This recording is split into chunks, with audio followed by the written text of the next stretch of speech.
After Sophia Taylor and I signed the divorce agreement, we waited through the 30-day divorce cooling-off period. Unexpectedly, I encountered the Sophia Taylor from 3 years ago. She had amnesia. Her memory stuck on the day our honeymoon had just ended. She came to me carrying our most beautiful memories, only remembering that she loved me. But I no longer dare to love her. Brother, did you put the pot of Phalaenopsis at the door? My sister Lily Johnson's voice came from behind, accompanied by the busy sounds typical of a flower shop. I responded, continuing to trim the rose stems with scissors, but still pricked my finger. As the blood welled up, I actually felt a slight pleasure. At least this pain was real. Brother, you're cutting too harshly. Lily Johnson snatched the battered rose from my hand, frowning. This is already the 5th one today. I looked down at the bloodstains on my fingertips without answering. The flower shop was playing sweet love songs on a loop, each note piercing my heart like a needle. 3 days had passed. Exactly 3 days since signing the divorce agreement, but I still felt like I was sitting in the cold chair of the county clerk's office. That day was her birthday. She had chosen it deliberately. Choosing this day, it could be said to have a beginning and an end. She said this at the time, her voice as calm as if stating a fact unrelated to herself. That calmness was sharper than any hysteria, extinguishing the last bit of hope I had. 6 years. 3 years of dating. 3 years of marriage. The love that was once so passionate is now just as cold. The once beautiful memories surged like a tide. On a rainy night, she threw herself into my arms recklessly, her damp hair brushing against my neck, her laughter clear and bright. In the first month of our marriage, she had a high fever, burning and delirious. I clumsily made porridge that was burnt. She wrinkled her nose in dislike, but her eyes curved like crescent moons, and with a hoarse voice she said, "Husband, you're so good." Those scenes were vivid and lively, carrying a warm, cozy temperature that burned my chest painfully. But immediately after came nearly a year of lingering coldness. The half of the double bed that was always empty. Her critical gaze at the dining table, that sentence, "Is that all the dollars you make?" stabbed like an ice pick. I finally fought for a key project and excitedly shared it with her, only to be met with her staring at her phone screen and a perfunctory, "Oh, really?" without even looking up. Each time felt like a small piece of flesh being gouged out of my heart, until it was full of wounds. There was also a sense of relief. The moment I signed the papers and walked out of that building, for a brief instant, the heavy shackles seemed to loosen. But what followed was a deeper, heavier emptiness and a thoroughly drained exhaustion, like recovering from severe illness that has sapped all strength. Even breathing feels tiring. "Do you want to rest in the back?" Lily Johnson handed me a Band-Aid, her eyes full of concern. "No need." I crumpled the Band-Aid into a ball and casually tossed it into the trash can. Rest? Which day in the past 3 months have I not spent sleepless? Ever since Sophia Taylor filed for divorce, my sleep has been like torn pieces of paper, never able to be pieced together into a complete night. The wind chimes on the glass door suddenly rang wildly. I looked up and saw a familiar figure stumbling into the flower shop, bringing in a gust of hot wind. Sophia Taylor. My heart suddenly sank, and then a surge of irritability flared up inside me. What was she trying to do again? The cooling-off period wasn't over yet. Was she having second thoughts? Did she still think that choosing my birthday to get a divorce wasn't surprising enough as a gift, and wanted to add more drama? She was wearing a hospital gown, with a beige trench coat haphazardly thrown over it, her hair messy and sticking to her pale face. What shocked me the most was the glaring bandage on her forehead, its edges stained with faint traces of blood. "Husband." This address made my heart suddenly tighten. She hadn't called me that for half a year. I froze in place, watching her stagger forward and crash heavily into my arms. "Where did you go?" "The house. Why is it all empty?" "Where are your things?" "The wardrobe, the study, everything is gone." Her voice trembled uncontrollably, each word soaked with immense panic. They're all lying to me. Saying we're divorced. Saying we've already signed. Nonsense. All nonsense. My mind went blank, and I instinctively wanted to push her away. Acting? She's definitely acting. To avoid divorce. She even pulled out the cliché of amnesia. Does she really think I, Ethan Johnson, am a fool who can be easily played? Sophia Taylor. I suppressed my anger and grabbed her arm hard. "Have you had enough of this? The agreement is signed. Once the cooling-off period is over, we'll get the certificate. Stop acting here." Let go. Her pupils suddenly contracted, as if my words had stabbed her. I should have felt relieved, but my heart uncontrollably ached. Honey, what are you talking about? She staggered back when I pushed her, but disregarding everything, she lunged at me again. What agreement? What cooling off period? The house. Why is the house empty? Where are your things? They're all lying to me, saying we've divorced. How is that possible? Today is my birthday. We just got married a month ago. I just got out of the hospital with a fever. I came home to find you, but the house, it looks like a stranger's place. How could we have divorced? Our relationship was so good. Tell me, they're all lying to me, right? Right. My head hurts so much. She looked so fragile, the bandage on her forehead glaring painfully. This was unlike her usual carefully crafted performance. Brother, Lily Johnson whispered to me, her eyes signaling me to look at Sophia Taylor's condition. Only then did I notice Sophia Taylor's abnormal state. Her lips were trembling continuously, her right hand pressing tightly against her temple, her whole body swaying unsteadily. Husband, her voice suddenly became very soft. My head hurts so much. I really don't remember. She suddenly let out a painful groan, released one hand and pressed hard against the bandage side of her forehead, her body sliding down weakly. Husband, I really don't remember us. Before she finished speaking, she collapsed as if all her strength had left her, curling up on the ground, her shoulders shaking violently, emitting suppressed sobs. Amnesia? This word, only seen in melodramatic TV dramas, hit my already stagnant heart like a heavy boulder. Her burning tears fell onto me. I froze in place, my fingers unconsciously loosening, and the scissors fell to the ground with a clack. Sophia Taylor curled up, her forehead resting against my knee, her breathing rapid and erratic, like a drowning person clutching the last piece of driftwood. Her fingers gripped my trouser leg tightly, knuckles turning white, as if letting go would make me disappear. Sophia Taylor. I called out, not knowing what else to say. She looked up, her eyes fragile, carrying the same unconditional dependence and trust from 3 years ago. It was a look I hadn't seen in a very, very long time. Honey, don't go. Her voice trembled, as if she was terribly afraid. I can't find you. They all say we are divorced, but I don't remember anything. It felt like something was gripping my chest tightly, and my breath caught. She was scared. Not acting, not pretending. She was truly afraid of losing me. This realization was like a knife, slowly and cruelly cutting through the defenses I thought were solid. Lily Johnson hurried over, crouched down, and gently held Sophia Taylor's shoulders. Sister-in-law, does your head still hurt? Do you want to sit down first? But Sophia Taylor seemed not to hear, stubbornly staring at me, tears silently falling. Brother, Lily Johnson looked up at me, her eyes filled with silent urging and worry. I closed my eyes, took a deep breath, and finally bent down to reach out and hold Sophia Taylor's arm. Get up first. My voice was low, struggling to suppress the surging emotions. Her skin was cold, and the moment she touched me, as if finally confirming something, her tears flowed even more fiercely. She used my strength to stand up but staggered from dizziness and fell completely into my arms. I instinctively caught her, my palm pressed against her frail back, clearly feeling her rapid heartbeat and slightly trembling body. She leaned against my chest, sobbing softly, as if she had finally found a safe harbor. But I only felt absurdity and irony. The her from 3 years ago had returned, but we had already reached the end. The lights in the hospital corridor were somewhat glaring. Sophia Taylor was taken in by the nurse for further examination, while I sat on the bench in the corridor, my fingers tapping unconsciously on my knee. Lily Johnson sat beside me, hesitating to speak. Brother. She finally spoke. The doctor just said that sister-in-law might have retrograde amnesia. I responded with a my gaze fixed on the words neurology department on the opposite wall, but my thoughts drifted far away. Retrograde amnesia. Medically, it refers to the loss of memories from a certain period due to brain injury.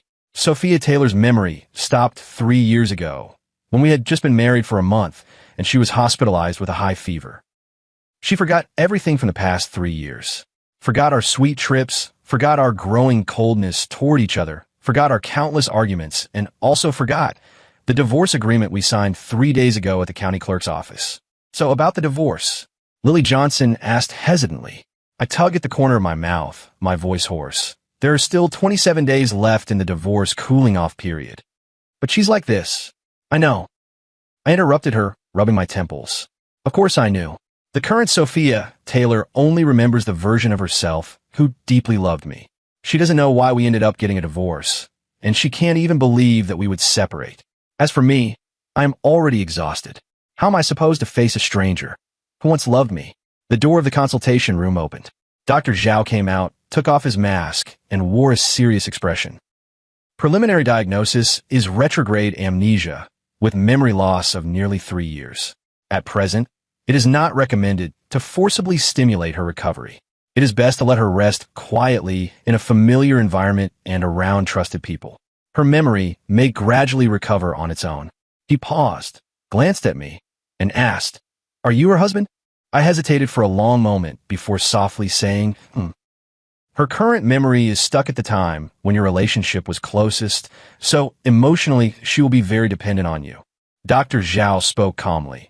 If you suddenly tell her that you are preparing for a divorce, it could cause a severe psychological shock and hinder her recovery. I remained silent. My advice is to temporarily go along with her memory to avoid upsetting her. Once her condition stabilizes, you can gradually guide her. I close my eyes. That is to say, I have to pretend that we are not divorced yet. I have to pretend that I still love her. I looked into the consultation room. Sophia Taylor sat on the hospital bed, her face pale, but her gaze kept following me, as if afraid I would disappear the next second. Those eyes were filled with unconditional love and trust, and I could only clench my fists, suppressing my emotions. How ironic. She forgot all the things that hurt me, only remembering to love me. But I no longer dared to love her. I stood at the door of the small break room behind the flower shop, watching Sophia Taylor carefully sit on the edge of the bed, her eyes carrying a trace of unfamiliar restraint.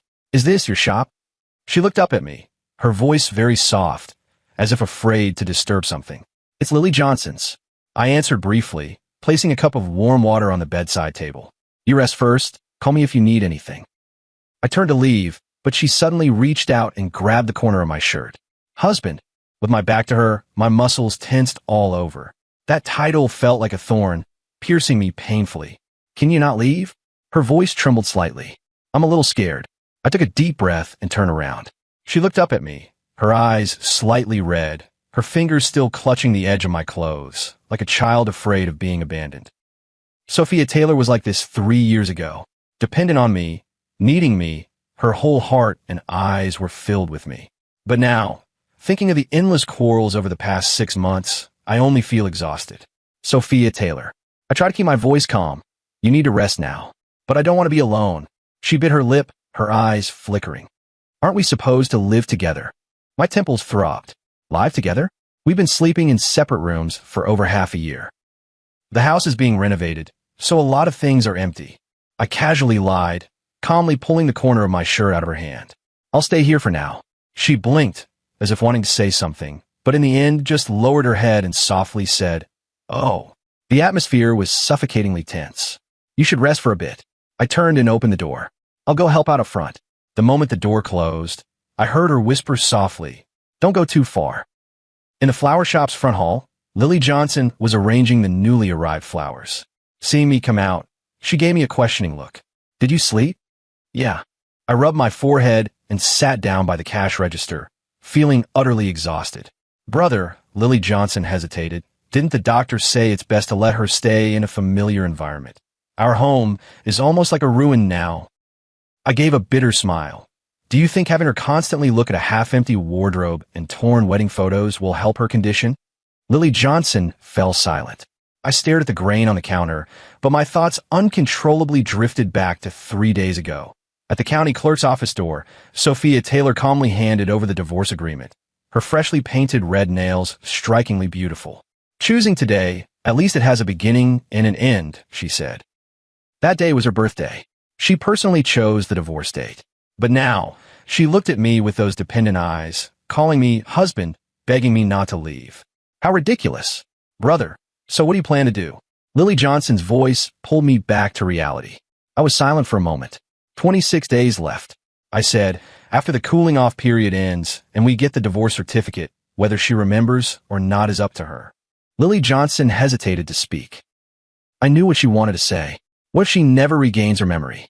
What if she stayed like she was 3 years ago, always looking at you with that gaze? I pinched the bridge of my nose, pushing down that terrifying assumption. Just 26 days. I repeated it, not sure if I was trying to convince Lily Johnson or myself. The night was deep. I sat on the sofa in the flower shop's front hall, staring at the calendar on my phone screen.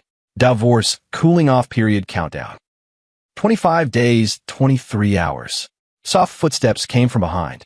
I turned around and saw Sophia Taylor standing barefoot at the lounge door, wearing a loose t-shirt borrowed from Lily Johnson, looking particularly fragile. Why aren't you sleeping? I asked. She twisted her fingers, her voice very soft. I had a nightmare. I said nothing. She slowly walked over and sat beside me, her knees together like a student who had done something wrong. I dreamed you were gone. She stared at her toes. I looked for you for a long time, but I couldn't find you. My heart tightened. She lifted her head, her eyes moist under the dim light. Husband, are we really okay? I clenched my phone tightly. Are you okay? Our relationship has long been full of cracks and holes. But looking at her confused eyes, I finally said stiffly, go to sleep. You have a follow-up check tomorrow. She gently leaned over and rested her head on my shoulder. My whole body was stiff. That's better, she said softly, her breathing gradually calming. I looked down at her. Her eyelashes cast a small shadow under her eyes, and the corners of her mouth lifted slightly, as if she had finally found peace. And I could only sit still, letting her weight press down on my shoulder, like carrying a dream I couldn't wake from. Her breath gently brushed against the side of my neck, warm and steady. I sat stiffly on the sofa, my shoulders already numb, but I didn't dare move. Sophia Taylor leaned against me and fell asleep, her fingers unconsciously clutching a small corner of my clothes, as if afraid I would disappear even in her dreams. Outside the window, the early morning wind swept past the greenery at the flower shop entrance, the leaves rustling softly. It was just like the sweet words she once whispered in my ear. I closed my eyes, forcing myself to suppress those untimely memories. Carefully, I cupped the back of her head, trying to move her away. She frowned, drowsily snuggling into my arms, her nose brushing against my chest. In an instant, my whole body tensed up. Too familiar. 3 years ago, she was just like this, always needing to be close to me when she slept, as if lacking a sense of security. During the days when we slept in separate rooms, I suffered sleepless nights, my arms feeling cold and empty. But now, she curled up defenselessly in my arms, as if there had never been a crack between us. I gritted my teeth, gently laid her flat on the sofa, and pulled a nearby blanket over her. It can't go on like this anymore. At dawn, I was awakened by a rustling sound. Opening my eyes, Sophia Taylor was squatting in front of the flower rack, carefully watering a pod of baby's breath. The morning light streamed through the glass window, casting a fuzzy golden edge around her. She heard the noise, turned her head, and her eyes immediately lit up. Honey, you're awake. I was stunned for a moment. This smile was so bright, it made me a little dazed. Why are you up so early? I rubbed my temples, my voice still heavy with sleep. I couldn't sleep. She put down the watering can, hopped over, and magically presented a steaming cup of coffee in her hands. Here you go. Lily Johnson taught me how to use the coffee machine. I stared at the cup of coffee, feeling a tightness in my chest. She remembered that I must have black coffee in the morning, remembered that I hate adding sugar, remembered which mug I usually use. She remembered all these little habits, but she forgot how later she sneered and poured my coffee down the sink, saying, "What's the use of drinking so much coffee? Will it get you a promotion or a raise?" Thank you. I took the cup, and my fingertips accidentally touched her hand, immediately pulling back as if shocked.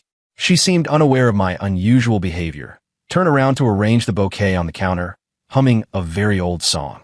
It was the song played at our wedding. Lily Johnson came out from the back room and gave me a knowing look. Bro, good morning.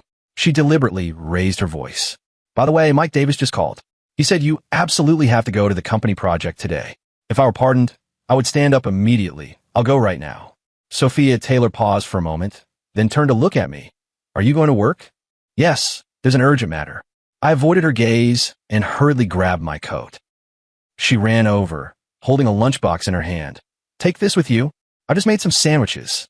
I stared at the lunchbox printed with a cartoon pattern, feeling a tightness in my chest. This was the one I bought before she lost her memory, which she later threw into the trash. No need, take it with you. She insisted, stuffing the lunchbox into my bag, then stood on tiptoe to straighten my collar. Come back early, okay? Her fingertips accidentally touched my chin, carrying a faint scent of jasmine. I fled in panic. At the company, Mike Davis looked at the lunchbox in my hand with a bewildered expression. The sun is rising from the west. Miss Sophia actually made you lunch again. I opened the box expressionlessly. The sandwich was cut into a heart shape, and next to it was a crooked, smiley face drawn with ketchup. Mike Davis whistled. Wow, looks like you guys are making up. She lost her memory. I took a bite of the sandwich. The bacon was cooked just right. Her memory stopped 3 years ago. Mike Davis's smile froze, and he looked at me with a strange expression, as if I were lying. So now, I swallow my food, my voice dry. She thinks we're still in the honeymoon phase. There was a silence in the office. So the divorce goes on as planned. I closed the lunchbox and pushed it aside. Once her memory comes back, nothing will change. Mike Davis hesitated to speak, but in the end, he just sighed. After work, his phone vibrated. It was a message from Sophia Taylor. Honey, are you coming home for dinner today? I made your favorite braised pork ribs, followed by a cute emoji. I stared at the screen, my fingers hovering over the keyboard, unable to reply for a long time. I had waited an entire year for a message like this, and now it felt like a belated joke. In the end, I replied, working overtime, not going back to eat. After sending this message, I smoked half a pack of cigarettes downstairs from the company. The taste of nicotine made my eyes sting. There are 25 days left in the divorce cooling-off period. The cigarette ash lengthened bit by bit between my fingers, eventually unable to bear the weight, breaking off in the wind. I stared at the cigarette but scattered on the ground, suddenly realizing what I was avoiding. Was it that I didn't dare to go back and see her? That Sophia Taylor, whose heart and eyes were full of me. The Sophia Taylor who would prepare lunchboxes for me and hum the wedding march, was like a mirror reflecting the most beautiful image of our marriage. But I stood in front of the mirror, seeing nothing but a devastated reality. The phone vibrated again. Honey, remember to eat, even if you're working late. Lily Johnson taught me how to make caramel pudding and save you a portion. The message was followed by a photo. 2 sets of bowls and chopsticks were placed on the dining table, the sauce on the braised pork ribs glistening enticingly, and beside it was a caramel pudding, clumsily plated but made with care. I felt my heart being tugged. I had imagined this scene countless times before, and now that it finally appeared, it felt like a justice that had come too late. Is justice still justice if it comes late? I put out the last cigarette and started the car. The flower shop was already closed, warm yellow light shining through the glass door, casting a hazy glow on the ground. I pushed open the door, and the wind chime rang out clearly. You're back. Sophia Taylor ran out from the inner room, her apron dusted with flour, her cheeks flushed a light pink from the busy work. She trotted up to me, suddenly stood on tiptoe, and pressed the back of her hand against my forehead. Why are you so cold? Is it very cold outside? This sudden affectionate gesture froze me in place. She seemed unaware of my unusual reaction and naturally took my hand. Come eat. I've reheated the ribs several times already. If I heat them anymore, they won't be crispy. At the dining table, the braised ribs and several home-cooked dishes were still steaming, and beside them was that caramel pudding with a clumsy, smiley face drawn on top in chocolate sauce. Try it. She looked at me with sparkling eyes. It's my first time making this. I don't know if it tastes good. I put a piece of rib into my mouth. The sauce was rich and fragrant, the meat tender and falling apart. It was a familiar taste. Is it good? She asked expectantly. She immediately broke into a smile, her eyes curved like crescent moons. That's good. I remember this was your favorite. You used to eat 2 bowls of rice every time I made it. Her voice gradually lowered, and her eyes looked somewhat dazed. What's wrong? I asked. She shook her head, frowning slightly. I just suddenly felt like I haven't cooked for you in a long time. My heart sank sharply. It's not just like, since that argument, she hasn't stepped into the kitchen again. Honey, she suddenly looked up, her eyes confused. Did we have a fight? The chopsticks made a soft, clinking sound against the bowl. Why do you ask? I don't know. She lowered her head, poking at the rice with her chopsticks. I just keep feeling like there's an empty space in my heart as if I'd forgotten something very important. The restaurant fell into silence. Outside the window, the night deepened, and the rustling of leaves in the wind was especially clear. That's right. She suddenly looked up, her eyes lighting up again. Tomorrow's the weekend. Let's go to the old place for milk tea? The one behind University Road, where we had our first date. The hand holding my chopsticks tightened. That milk tea shop. Later, she complained it was cheap and unhealthy, and would rather take a detour than go there again. Tomorrow I might. Go ahead, go ahead. She clasped her hands together, her eyes pleading.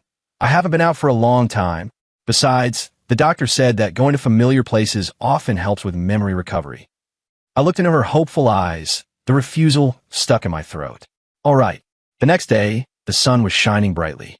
The back street of University Road was still bustling, with students gathering in groups of 3 or 5, laughter never ceasing.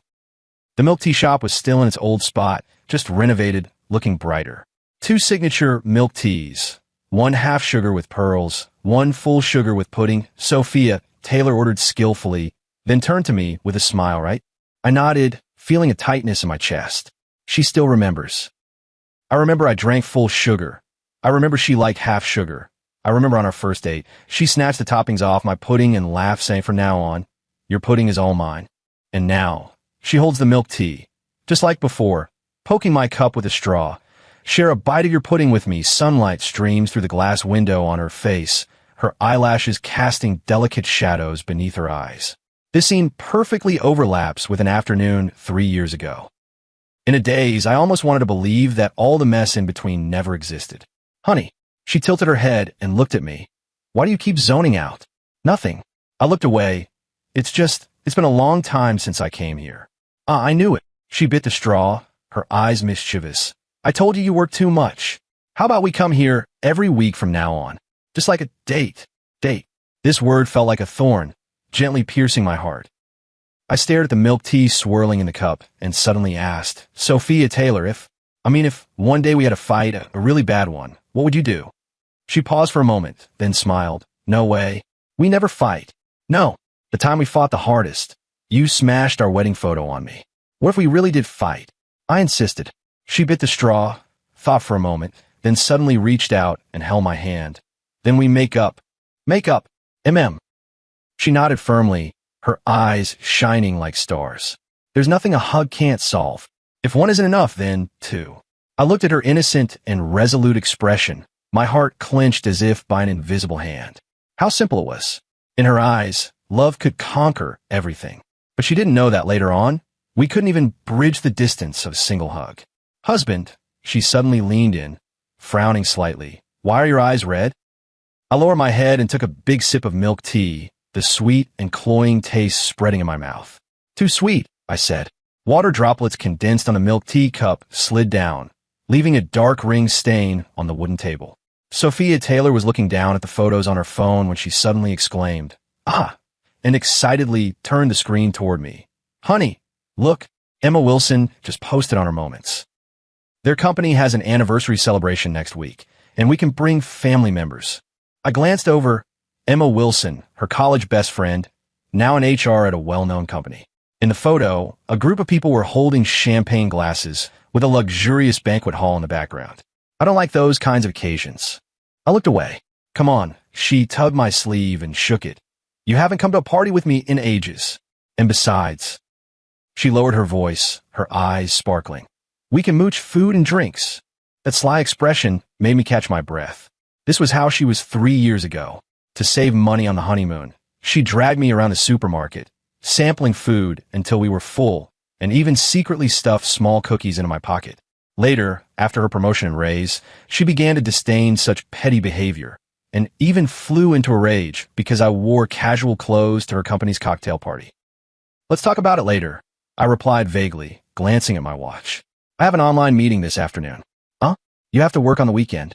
She pouted, but quickly smiled again. Then should I go buy you a cup of coffee? Will you wait for me here? Before I could answer, she was already hopping happily toward the counter. I watched her back, feeling a tightness in my chest once again. She even remembered that I needed black coffee to stay alert before the meeting. The phone suddenly vibrated, and a message popped up on the screen. Mike Davis, emergency. Acer suddenly wants to change the plan. and their person in charge insists on speaking with you directly. Waiting online. I frowned and quickly replied. Joining now. Just as I opened the video conferencing app, Sophia Taylor came back carrying a cup of coffee. Here, while it's hot. Sure. I signaled her to be quiet and said to the screen, Mr.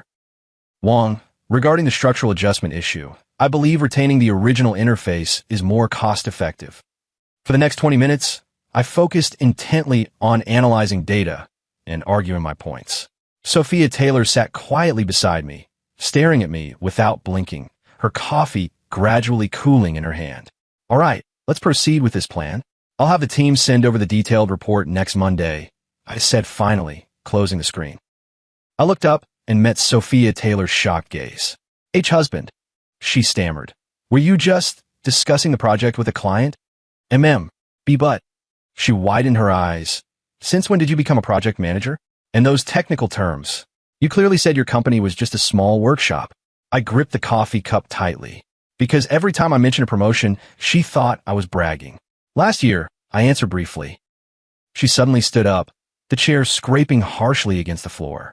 Amid the astonished gazes of those around us, she threw her arms around my neck, her voice trembling with excitement.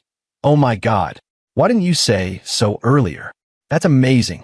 My husband is a project manager, and he has shares. The hug was so sudden that my whole body stiffened.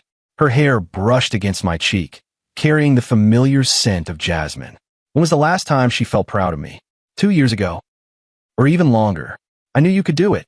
She let go of me, her eyes shining brightly. Remember? Before we got married, I said you just needed a chance. And now, finally. Her smile suddenly froze, and her brows furrowed. What's wrong? She pressed her temple, her expression pained. I saw some scenes. You were staying up late in the study. I wanted to bring you coffee, and then we argued. My heart momentarily stopped beating from nervousness. That was last winter. She tore up the proposal. I had stayed up 3 nights in a row to finish, saying I was just putting on a show. Why? Why didn't you tell me you got promoted later? She asked softly.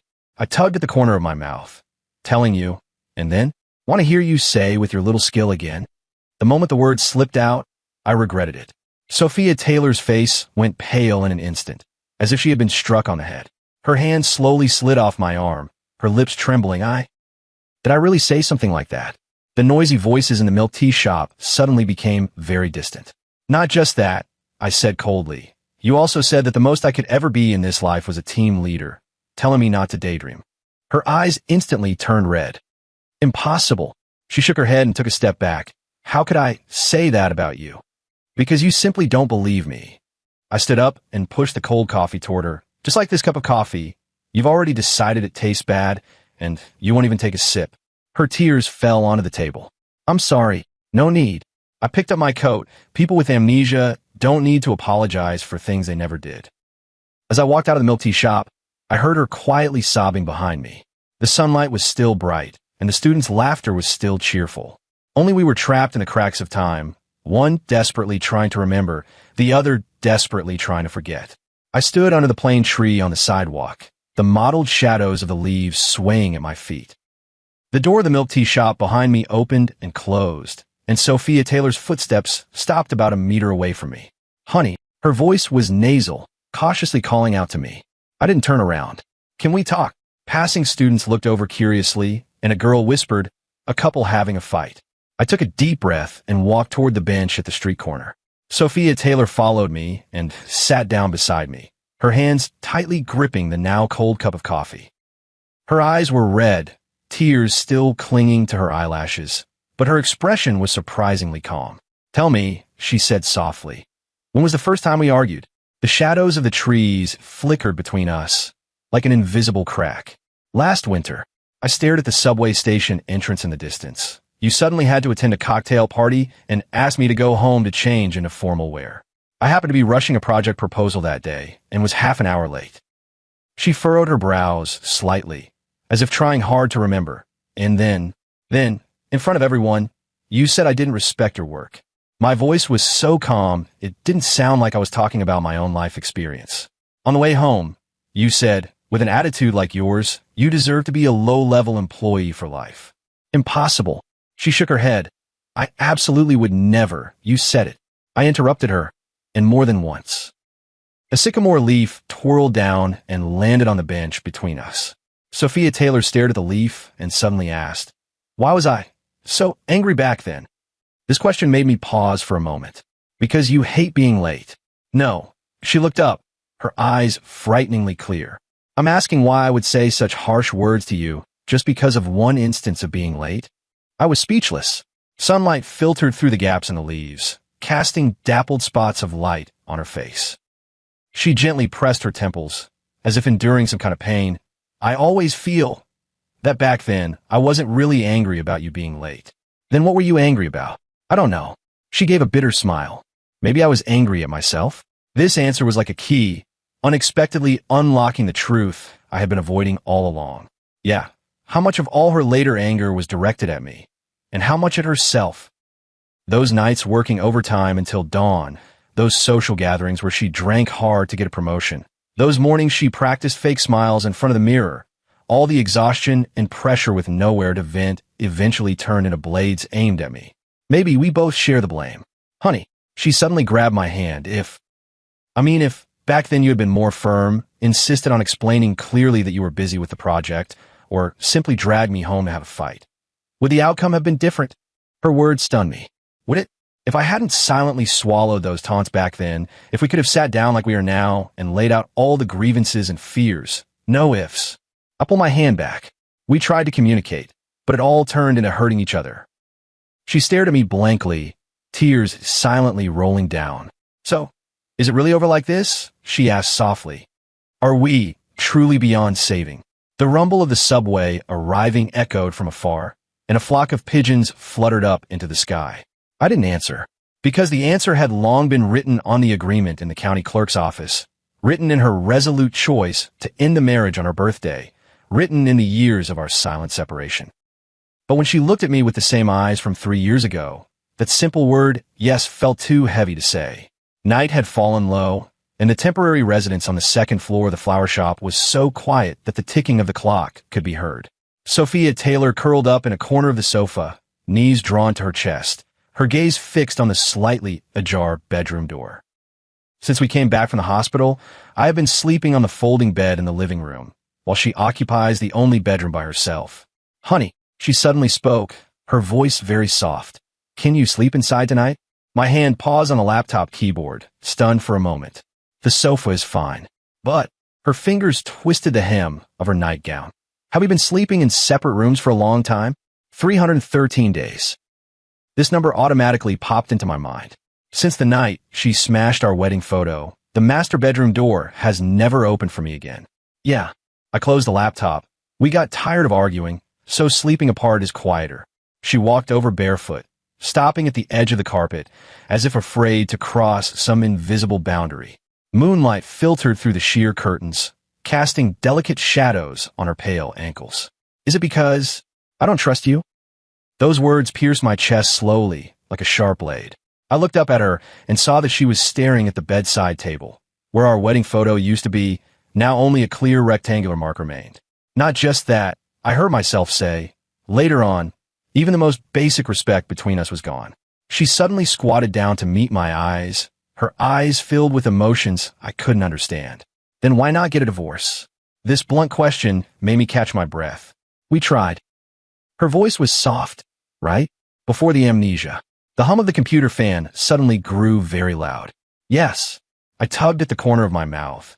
"You chose to go to the county clerk's office on your birthday." Her pupils suddenly contracted, and her fingers unconsciously clenched the carpet. "So now," she swallowed hard, "it's the cooling off period?" 30 days cooling off period. I looked at the calendar on the wall. 18 days left. This number hung between us like a guillotine about to fall. "So," she looked at me, "is what they said true? Are we really divorced?" "Yes." I answered slowly. "How did this happen? How do we get to this point?" She squatted on the ground, murmuring to herself. "Why this happened, I want to know too." Two people who clearly loved each other, without any fundamental mistakes, yet ultimately headed for destruction. Sophia Taylor slowly stood up, walked to the bedroom door, and then looked back at me. Lily Johnson. For the first time, she didn't call me husband. If the current me begged you to stay, would you agree?" My heart was once again gripped. You don't remember what happened afterward at all? Yeah. She smiled bitterly. I don't remember why I became so terrible, how I pushed you away. Outside the window, an ambulance rushed by, the piercing siren tearing through the silence of the night. Go to sleep. I reopened the computer. I have to go to the hospital for a checkup tomorrow. She stood at the boundary of light and shadow, and after a long while, gently closed the bedroom door. No sound of a lock clicking. The morning sunlight filtered through the blinds, casting light on the wooden floor as I stood in the kitchen brewing coffee. Behind me came light, cheerful footsteps. Sophia Taylor hummed a tune as she walked in, wearing a loose sweatshirt belonging to Lily Johnson, the hem revealing slender calves. Good morning. She stood on tiptoe to take out 2 mugs from the cabinet, moving with such ease it seemed like a daily routine. The weather's great today. How about we go out for a walk? The coffee pot let out a sharp whistle. I turned off the heat and watched her pour milk into the cup, the silver bracelet on her wrist jingling. It was bought during our honeymoon in Savannah's historic district, and she hadn't worn it since. You're wearing this. She paused, looked down at the bracelet, her eyes suddenly softening. I found it when I was rummaging through my bag this morning. I just felt it was important. Fingers gently traced the letters carved above. E&S. These are the initials of our names, right? In Savannah's silversmith shop, she blushed as she asked the master craftsman to engrave these letters, saying she wanted to make a couple set. Mine had long since disappeared after some argument. Yeah, I looked away, bought it on our honeymoon. Savannah Historic District. Her eyes suddenly lit up as if a small flame had been ignited. I remember the cobblestone streets, the rowboats, and that place, Panda Express. We said in unison. The air suddenly froze. Sophia Taylor's smile stiffened on her face, her lips trembling slightly. Why? Do I suddenly remember so clearly? The bitterness of the coffee spread across the tip of my tongue. That courier shop by the riverside, the wooden counter, the wall full of envelopes, and the slight curl of her lips as she carefully wrote, to us 3 years from now. These scenes suddenly became incredibly vivid, as if they had happened just yesterday. Because you wrote a letter there. My voice was dry. To us 3 years from now. Her fingers unconsciously rubbed the bracelet. What did you write? A lot. I put down the cup. The last part is a promise. If there are no fundamental issues in the future, we can forgive each other once for the sake of the past beauty. The sunlight suddenly became dazzling. Sophia Taylor stood in the halo, her whole body seeming to melt into transparency. That letter, she asked softly, did we receive it? The faucet wasn't turned off tightly. A drop of water fell into the sink, making a loud sound. We did. I stared at the water stain. A week before your birthday. And then, I paused. It was torn apart by the cat you raised. Her pupils suddenly contracted. Snowball. Yes, Snowball. I tugged at the corner of my mouth. You looked at the scattered pieces on the floor and said, if fate is like this, then it means it's over. The coffee cup slipped from her hand, shattering on the tiles. The brown liquid splashed onto her ankle. Impossible. She staggered backward. How could I? That was our agreement. I bent down to pick up the shards. The sharp porcelain cut my fingertip. Blood oozed out, but I felt no pain. Ethan Johnson. She suddenly knelt down and grabbed my hand. That agreement has always been valid in my heart. Blood and tears mixed together, very red. People with amnesia have no right to speak. I pulled my hand back. Wait until you remember how you pushed me away again and again over these 3 years. Then we can talk about the agreement. Her face instantly turned pale. Outside the window, a flock of white doves fluttered across the blue sky, their wings cutting through the stagnant air. Between us, something shattered into pieces and can never be put back together. Sophia Taylor knelt amid the mess, her fingers hovering in the air, as if wanting to touch my wound, but afraid to. Her lips trembled, tears silently falling, her whole body seeming drained of all strength. I'm sorry. These 3 words were as light as a sigh. I tore off a tissue and pressed it against the wound, avoiding her gaze. No need to apologize. You don't remember what you did at all. I remember enough. She suddenly grabbed my wrist with surprising strength. I remember how terrifying I became. Remember how I broke our promise. Her voice choked, as if unable to speak that cruel truth. The sunlight was still bright, shining on the spilled coffee. Ethan Johnson. She looked up, her eyes red and swollen, but unusually clear. If that letter still existed, would you keep your promise? This assumption was too absurd. No ifs. Please, she tightly grabbed my arm. Just answer this once. I looked into her almost desperate eyes and suddenly felt a wave of exhaustion. I will. The moment the words slipped out, we both froze. Tears froze on Sophia Taylor's cheeks, as if she hadn't expected me to answer. And I didn't expect either that this answer had been hidden in some corner of my heart, waiting to be unearthed. I will. I repeated, my voice hoarse, but you won't. Because you tore it apart with your own hands, then told me, this is the end. Her fingers slowly loosened, and she seemed as if her soul had been drained away. So it turns out, she forced a smile more painful than crying. I was the one who gave up first. The kitchen fell into dead silence, with only the sound of the faucet dripping. Suddenly, she staggered to her feet, her eyes growing unusually determined. Wait for me. I watched her rush into the bedroom and heard the sound of a drawer being opened. A few minutes later, she returned, holding a crumpled brown paper envelope in her hands. I found it while packing this morning. Her fingers gently brushed over the mottled water stains and cracks on the envelope. I've been carrying it with me, though I don't remember why. On the envelope, the words "to us 3 years later" were already faded and unclear, with obvious tears at the corners, but carefully patched up. My breath caught. Open it and see, she whispered, handing me the envelope. I slowly tore it open, and it was empty inside. Only a few scraps of paper and a clear tear that had been repaired with tape. Sophia Taylor's tears fell onto the empty envelope. I tried to tape it back together. Right? That rainy night suddenly flashed back in my mind. I was working late and came home to see her kneeling on the study floor, a pile of torn paper pieces spread out before her, her fingers red from the tape. At the time, I thought she was just organizing documents and didn't even take a second look. It turned out that was our letter. So it turned out she had regrets. It's too late. I placed the envelope on the table, my voice dry. There are still 17 days left in the cooling off period. She looked at the empty envelope and suddenly smiled, a certain resolute relief in her expression. Yeah, 17 days. She repeated softly. Enough time for me to write a new letter.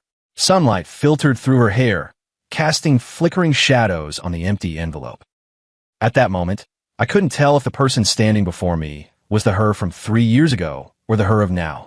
Perhaps it has always been the same person. The empty envelope lay quietly on the dining table, like an unsolvable puzzle. I stared at the crooked glue mark, imagining her kneeling on the floor, piecing together the fragments. Her fingers covered in glue, tears hanging on her eyelashes, stubbornly trying to fix something long shattered. I'm going to work. Okay. She replied softly. Will you come back for dinner tonight? So much like the conversation of an ordinary married couple. Not sure. I opened the door, and the cool morning breeze rushed in. Don't wait for me. Outside the flower shop, Lily Johnson was arranging the newly arrived flowers. When she saw me, she hesitated to speak. Is she okay? I looked toward the second-floor window, where Sophia Taylor's figure was faintly reflected on the glass. Her head bowed as she wrote something. Writing a letter. Lily Johnson's hand paused. To whom? I don't know. Maybe it's written to the self she can never find again. At the company, Mike Davis slapped a stack of documents on my desk. The Acer project is wrapping up. Mr. Wong said he wants to treat you to a meal. He raised his eyebrows. You can bring family. Family. This word felt like a thorn, piercing right into my heart. Let's talk about it later. Hey. Mike Davis lowered his voice. Sophia Taylor is like this now. What are you going to do? The calendar on the computer screen showed a glaring number. 16 days left in the divorce cooling off period. Stick to the original plan. What if? Mike Davis carefully chose his words. She never regains her memory? I recalled the glue marks on an empty envelope from this morning. Some things, no matter how carefully glued, the cracks will always remain. It doesn't matter. I closed the file, as long as the legal process is completed. In the evening, the whole street was bathed in the orange-red glow of the sunset.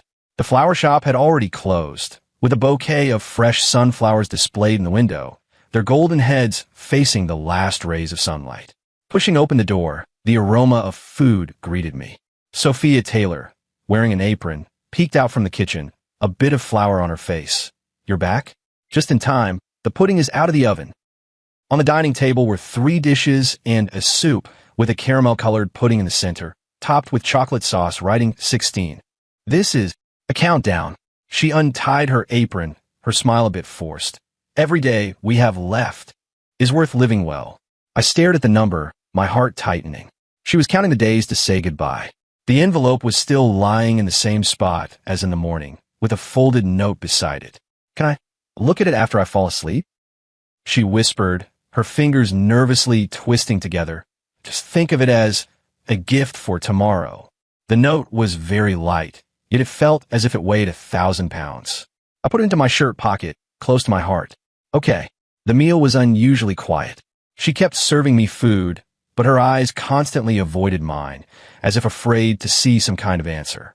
It wasn't until late at night, when the bedroom door gently closed, that I unfolded that note. To Ethan Johnson of tomorrow. Today I tried making the pudding you like, but the caramel turned out a bit bitter. If only time could be like caramel, able to be redone even after being overcooked. How wonderful that would be. Good night.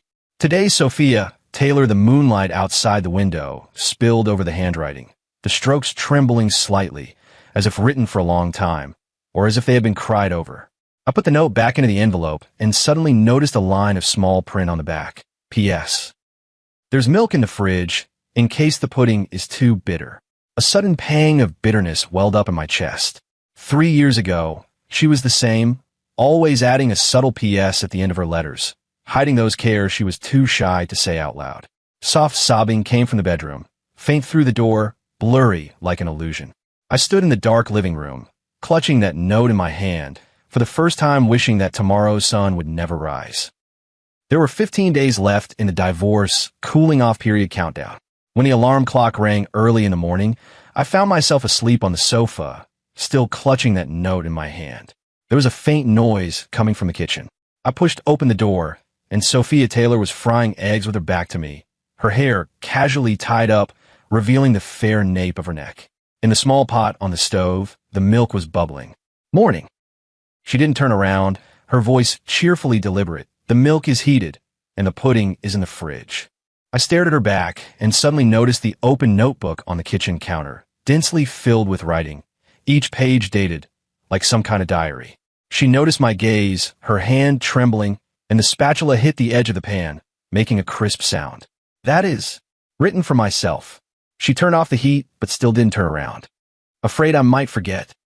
Important things again. Sunlight filtered through the sheer curtains, shining on her, casting a sacred glow over her entire being. I suddenly remembered what the doctor had said. Patients with retrograde amnesia sometimes reinforce their memories through writing. She was afraid. Afraid that when she woke up again, even these last 15 days would be lost. In the days that followed, I accompanied her through the beautiful memories we once shared, visiting the amusement park we often went to when we were dating. Sophia Taylor excitedly pulled me to ride the carousel and eat cotton candy, completely immersed in the atmosphere of a passionate romance. We strolled along the streets we often walked during our dating days, feeling the tranquility of the night. The wonderful memories from years ago stood in stark contrast to the coldness before her amnesia.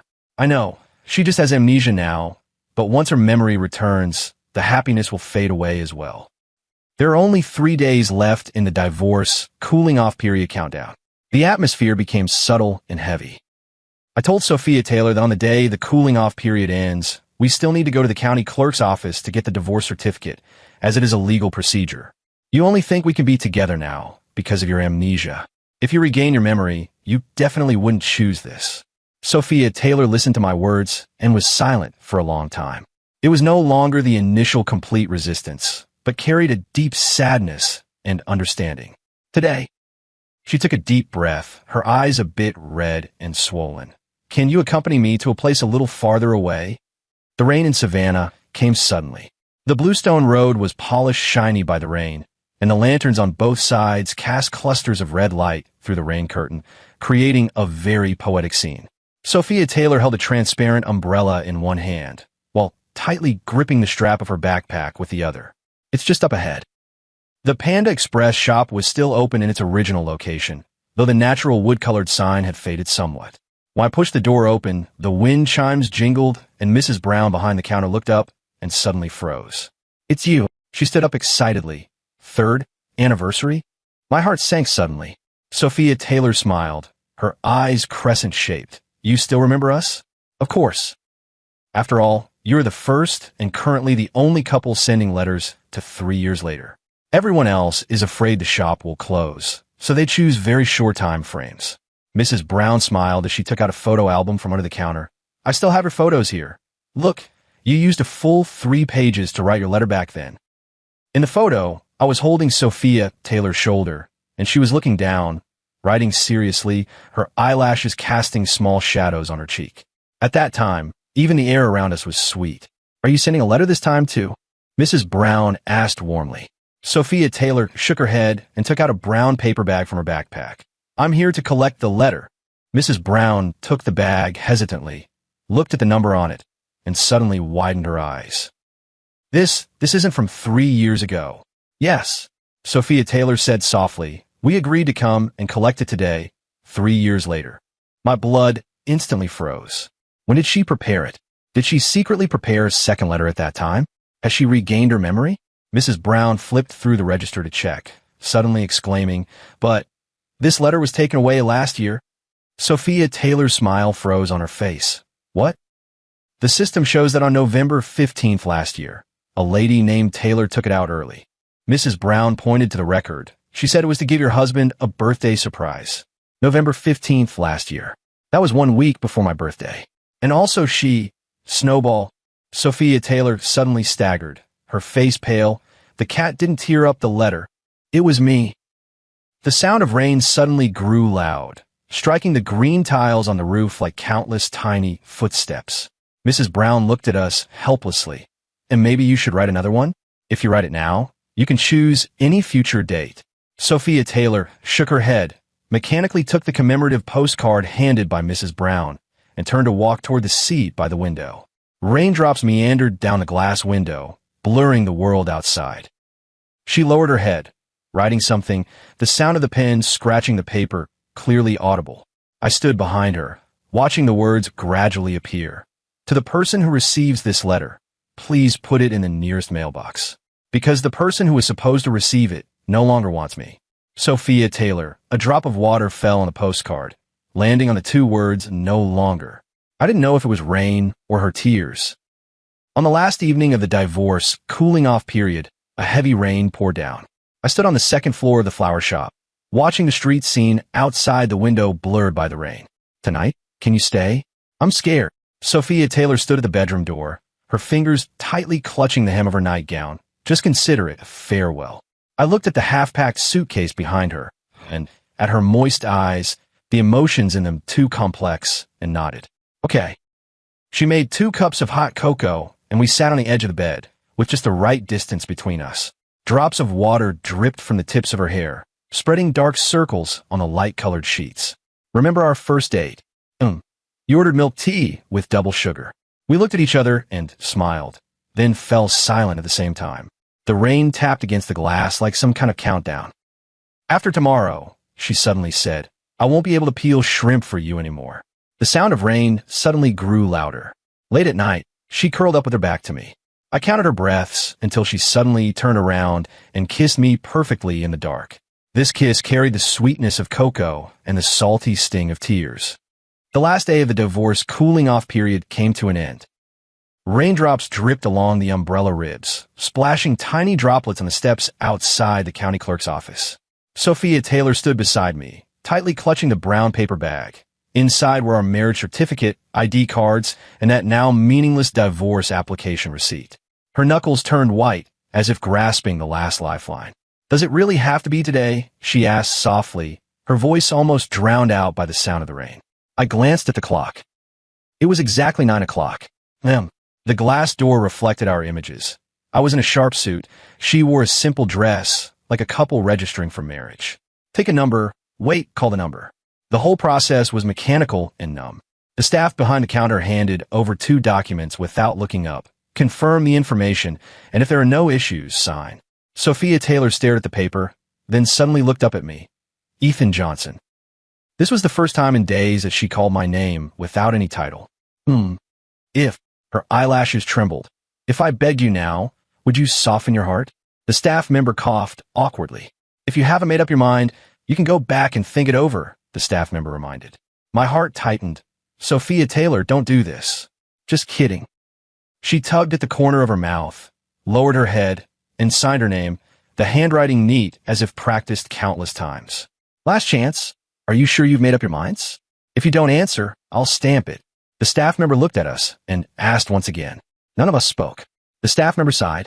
When the steel seal fell, it made a dull click sound. 2 dark red divorce certificates were pushed in front of us.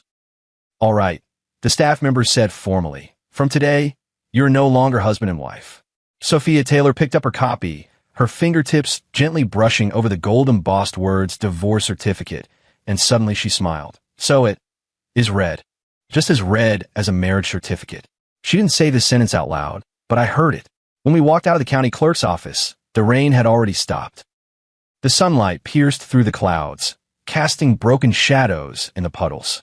Shall I take you back? I asked. She shook her head and took an envelope out of her bag. Not the crumpled craft paper bag, but a brand new white envelope. For you. She slipped it into my hand. Look at it after I leave. Before I could respond, she had already turned and walked away, her steps quickening until she was almost running. The envelope was light, seemingly containing only a single sheet of paper. I stood still, watching her figure disappear around the street corner, then slowly opened it. Ethan Johnson. By the time you read this letter, I should have regained my memory. Right at the moment Mrs. Brown said the date to pick up the letter at the Savannah Courier's shop, all the fragments suddenly came together. I remembered how I took the letter early, remembered hiding it at the bottom of the study drawer, remembered every argument, every harsh word exchanged, and also remembered I chose to divorce on my birthday, and the look in your eyes completely went out. These 27 days, thank you for tolerating the intrusion of a stranger. Now, I return your freedom to you. Goodbye. Sophia Taylor. The sunlight suddenly became very dazzling.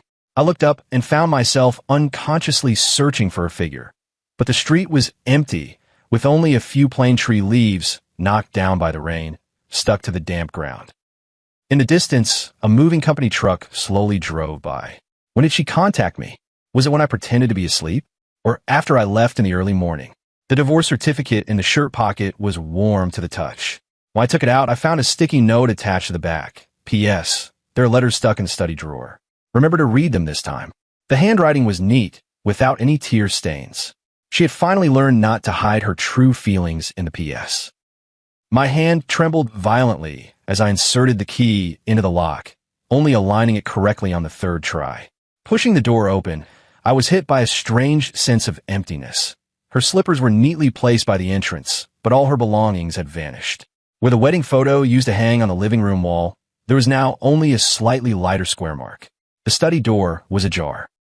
I walked in, and the drawer she often used to store important documents was slightly ajar, as if hastily closed by someone.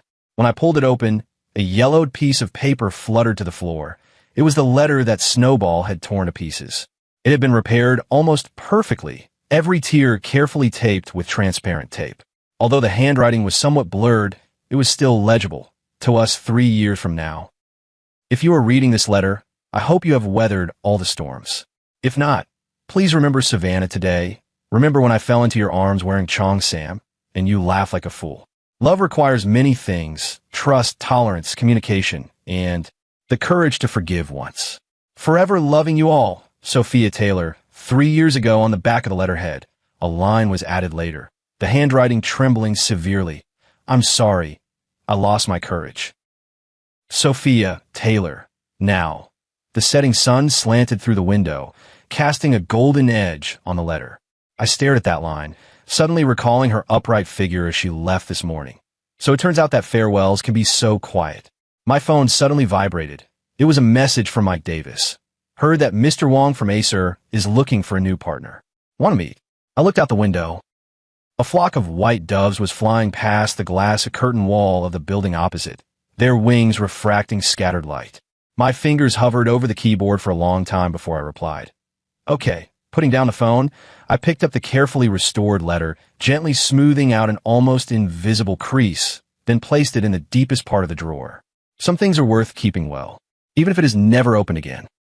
More than 2 months later, when the courier rang the doorbell, I was tidying up the study. The package with the Panda Express logo was very thin, feeling like a card. The sender section was blank, with only the Savannah postmark and a small line of text. Please deliver after X date. I stared at the line of words and suddenly remembered that day in the courier's shop. Sophia Taylor's profile as she looked down to write, sunlight filtering through her hair. As the scissors cut open the seal, a photo slipped out. It was a picture of us from our honeymoon in Savannah, with a newly added line written on the back. Sometimes an ending is another kind of beginning. The edges of the photo were a bit wrinkled, as if it had been repeatedly rubbed by someone. I flipped it over and suddenly noticed a string of blurry numbers in the corner, like a phone number, but the last 2 digits had been deliberately scratched out. The phone vibrated at that moment.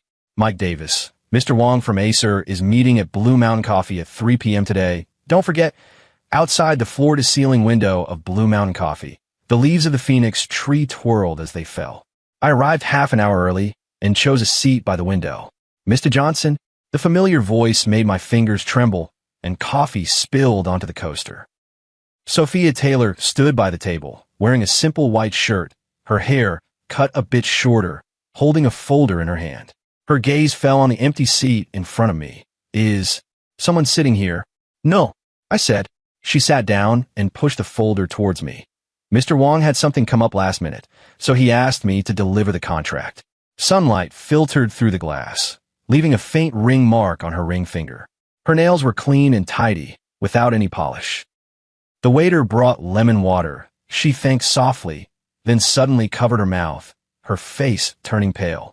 Not feeling well, she shook her head, took a small medicine bottle from her bag, poured out a white pill, and swallowed it. Lately, my stomach hasn't been good. The label on the bottle flashed by. Folic acid, author's note. This is medicine taken by pregnant women. Memory suddenly flashes back. The last night before the divorce, what happened that night in a moment of passion, we both tacitly agreed never to mention again. Could it be her? You. Congratulations. She interrupted me, pointing at the contract. Mr. Wong really appreciates your proposal. Outside the window, a sycamore leaf stuck to the glass, its veins clearly visible. We sat like this, talking about the contract details, like 2 complete strangers, until her phone rang. I have to go. She stood up, hesitating for a moment. Did the package arrive? I nodded. That's good. She smiled. I hope you like this beginning. When she left, I noticed she was wearing a pair of flats, shoes she used to hate the most, saying they made her legs look short. 3 days later, I was driving past a new development in the east of the city. At the sales office entrance, Sophia Taylor was shaking hands with an agent, holding a thick stack of documents. She was wearing a loose dress, her lower abdomen seeming slightly swollen, or perhaps it was just an illusion of light and shadow. The green light turned on, and the car behind honked its horn. I had to press the accelerator. In the rearview mirror, her figure grew smaller and smaller, eventually disappearing around the corner. On the front passenger seat, the photo of Savannah lay quietly. Sunlight shone on the incomplete phone number, and I suddenly realized that the ink covering the last 2 digits would fade away with a gentle wipe.